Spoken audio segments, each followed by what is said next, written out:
DILG target na mapanumpa si dating Pangulong Rodrigo Duterte kahit nakapit ito sa ICC.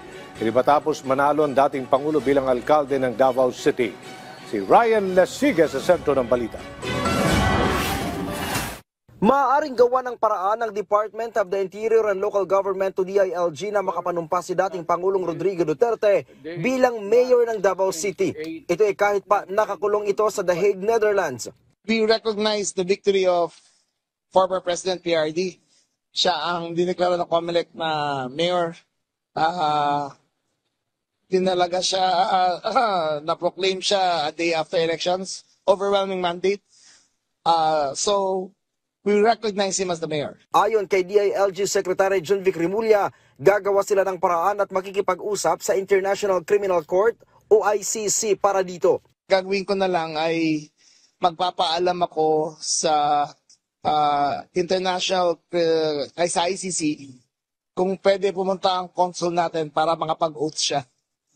Kasi kailangan mag-oath siya to assume office. Pero dahil wala sa bansa ang dating Pangulo, maaari naman na anak nito na si Vice Mayor Sebastian Duterte ang maging acting mayor ng Davao. In his absence, the Vice Mayor will be there. Pero ang number one concern namin makapag-oath siya. Kailangan at physically present kaya. So in his incapacity na hindi niya kayang magsilbi, ang Vice Mayor muna ang uupo doon. Matatandaang March 11 nang arestuhin si Duterte kaugnay sa kasong crime against humanity sa International Criminal Court.